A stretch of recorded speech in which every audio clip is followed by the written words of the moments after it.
150 വർഷം ഒരു കലാലയം പിന്നിടുന്നു. എന്നാൽ ഒരു വിദ്യാലയം എന്ന നിലക്ക് 150 വർഷത്തെ ചരിത്രമല്ല,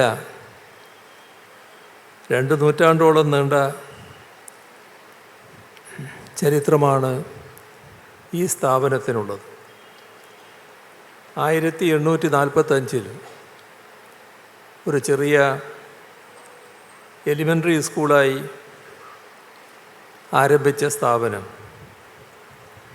അതാണ് ഇതിൻ്റെ മുൻഗാമി എന്ന് പറയാം. അന്ന് ഒറ്റമുറി സ്കൂളിൽ നിന്നാണ് ആരംഭിച്ചത്. ഇന്ന് 20 ബിരുദ പ്രോഗ്രാമുകൾ, 22 ബിരുദാനന്തര ബിരുദ പ്രോഗ്രാമുകൾ ഇതെല്ലാം അടങ്ങുന്ന ഒരു ബൃഹത് സ്ഥാപനമായി ഇത് മാറിയിരിക്കുകയാണ്. 18 വിഭാഗങ്ങളിലായി ഗവേഷണ കേന്ദ്രങ്ങൾ ഇവിടെ പ്രവർത്തിക്കുന്നു. നാക് അക്രഡിറ്റേഷനിൽ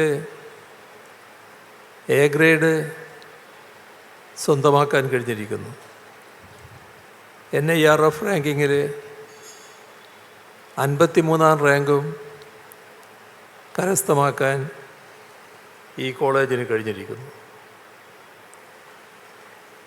ഇംഗ്ലീഷ് വിദ്യാഭ്യാസം വഴി പുരോഗതി കൈവരിക്കാൻ കഴിയുമെന്ന് വിശ്വസിച്ചിരുന്ന ദിവാൻ ശങ്കരവാര്യർ,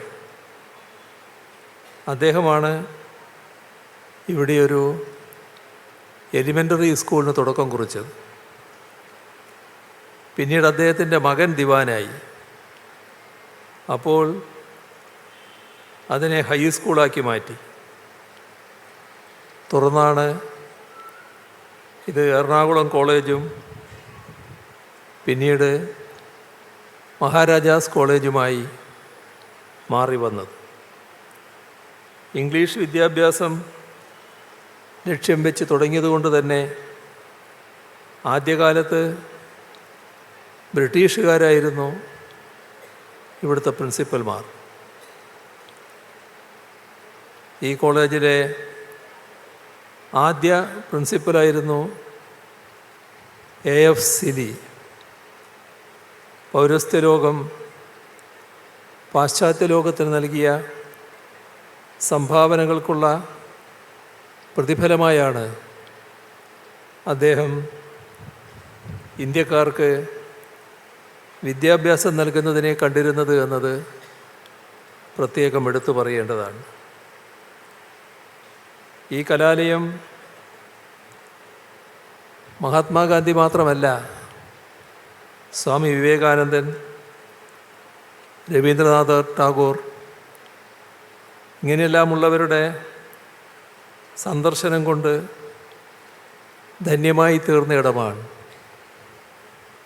കൊച്ചി രാജ്യത്തെ പ്രധാനമന്ത്രിയായിരുന്ന ഇക്കണ്ടവാര്യരും തിരുകൊച്ചി മുഖ്യമന്ത്രിയും നവോത്ഥാന പ്രസ്ഥാനങ്ങളുടെ മുൻനിര പോരാളിയുമായിരുന്ന C കേശവനും TV തോമസും KR ഗൗരിയമ്മയും വിശ്വനാഥ മേനോനും വയലാർ രവിയും AK ആൻ്റണിയും നമ്മുടെ ഈ സദസ്സിൻ്റെ മുന്നിലിരിക്കുന്ന വൈക്കം വിശ്വനും ഉൾപ്പെടെയുള്ള കേരള രാഷ്ട്രീയ രംഗത്തെ വലിയൊരു നേതൃനിര വാർത്തെടുക്കപ്പെട്ടത് ഇവിടെ നിന്നാണ്. എല്ലാവരുടെയും പേരുകൾ പറഞ്ഞാൽ അത് തന്നെ നേരത്തെ സ്വാഗത പ്രസംഗത്തിലും മറ്റും പറഞ്ഞതുപോലെ നീണ്ട നിരയായി മാറും. മലയാള സിനിമയിലെ മഹാനടനായ മമ്മൂട്ടി, മലയാള സിനിമയിലെ മറ്റനേകം താരങ്ങൾ, സംവിധായകർ, അവരെല്ലാം ഇവിടുത്തെ പൂർവ്വ വിദ്യാർത്ഥികളാണ്.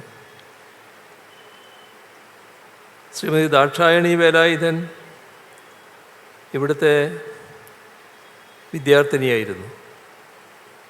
അവരാണ് ഇന്ത്യയിലെ ഭരണഘടനാ നിർമ്മാണ അസംബ്ലിയുടെ ഭാഗമായി പിന്നീട് മാറിയത്.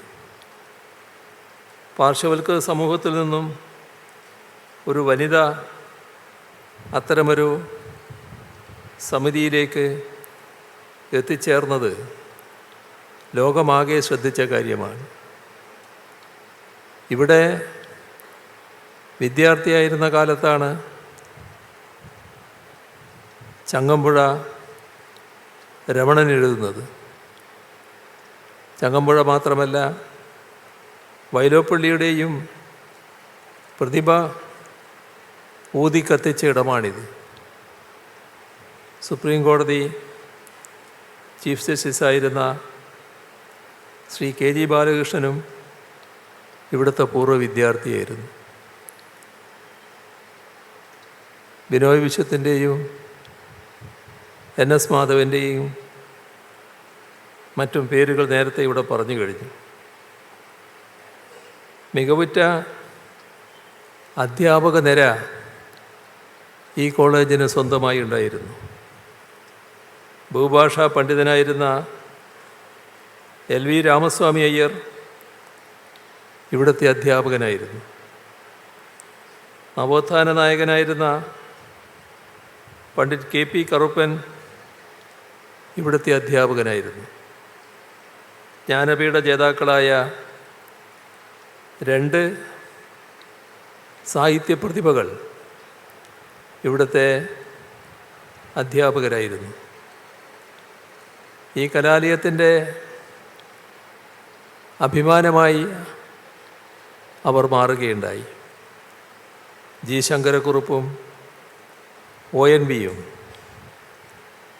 ഇവിടുത്തെ ബന്ധമുള്ളവരാണ്. എസ് കുപ്തൻ നായരും എം കൃഷ്ണൻ നായരും നമ്മുടെ വേദിയിലിരിക്കുന്ന ബഹുമാന്യായ സാനു മാസ്റ്ററും ഡോക്ടർ എം ലീലാവതിയും അടക്കം എത്രയോ പ്രതിഭകൾ ഇവിടെ അധ്യാപകരായിരുന്നിട്ടുണ്ട്. ഈ ബൃഹത്തായ ചരിത്രം പരിശോധിച്ചാൽ തന്നെ മനസ്സിലാകും മഹാരാജാസ് കോളേജിന് കേരളത്തിൻ്റെ പൊതുമണ്ഡലത്തിലുള്ള പ്രസക്തി. അത്തരമൊരു കലാലയത്തെ കൂടുതൽ മികവിലേക്ക് നയിക്കാനുള്ള പ്രവർത്തനങ്ങളുമായാണ് സംസ്ഥാന സർക്കാർ മുന്നോട്ട് പോകുന്നത്.